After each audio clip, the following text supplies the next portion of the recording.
আশিক বিক্রি হয় কিসে?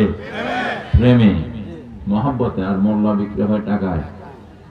যেখানে টাকা পায় সেখানে সে তার সুর পাল্টায়, ঠিক কিনা? আশিক দুনিয়াতেও যেরকম থাকবে, কবরও এরকম থাকবে, হাসরে মিজানে পৌঁছে রাতে যেটা দুনিয়াতে স্বীকার করবে, দুনিয়াতে মানবে, সেটা তার সব জায়গায় চলবে। তো আমরা ওইভাবেই দুনিয়া থেকে যেতে চাই, আলহামদুলিল্লাহ বলুন। আমার আল্লাহ রসুল যেভাবে আমাদেরকে চলতে বলেছেন, আমাদেরকে মানতে বলেছেন, আমরা সেভাবেই আমরা মানতে হবে, আলহামদুলিল্লাহ বলুন। যাই হোক, এগুলো বরকতময় রাত্রি, ওয়াযাক্কিরহুম বিআইয়ামিল্লাহ। আল্লাহ কোরআনে বলছে তোমরা আমার দিবসগুলোকে স্মরণ করো। সুবহানাল্লাহ। তাহলে আল্লাহর পক্ষ থেকে দিবস আছে কি না? অবশ্যই আছে। কোন দিবস এগুলা? এগুলো কি 21শে পরেই? হ্যাঁ, স্বাধীনতা দিবস না, এগুলো হলো বাংলাদেশের সরকারের দিবস। আর আল্লাহর যে রাজত্ব আছে সারা পৃথিবী জুড়ে, সারা কুল কায়নাত, সমস্ত সৃষ্টি জুড়ে, কবর, হাসর, মিজান, পৌঁছেরাত, আখরাত, এরকম অসংখ্য গায়েবের মধ্যে আল্লাহর রাজত্ব আছে। সুবহানাল্লাহ।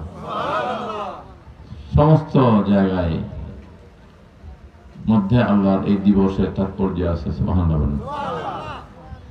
এই শবে বরাত, শবে মেরাজ, শবে কদর, লাইলাতুল কদর খায়রুম মিন আলফি শাহর, হাজার মাসের চেয়ে উত্তম রাত্রি। রমজানের মধ্যে একটা রাত আছে। সুবহানাল্লাহ বলেন।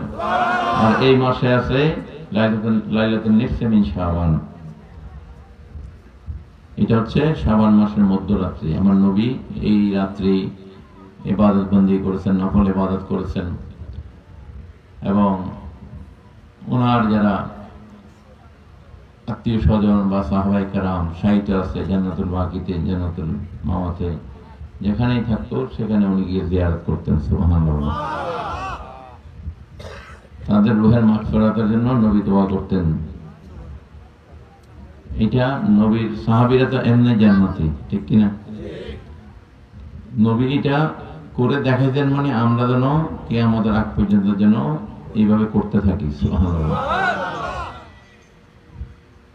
সাহাবীরা এরা তো জান্নাতি। সুবহানাল্লাহ বলেন।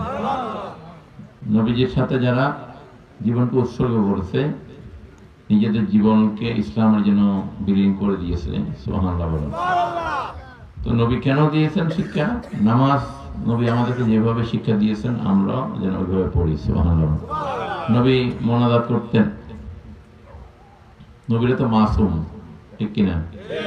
তো নবীরা কেন রব্বানা যালামনা আনফুসানা ওয়া ইন তাগফির লানা ওয়া তারহামনা লানাকুনান্না মিনাল খাসিরিন এই দোয়া কেন করবে? ওরা তো মাসুম।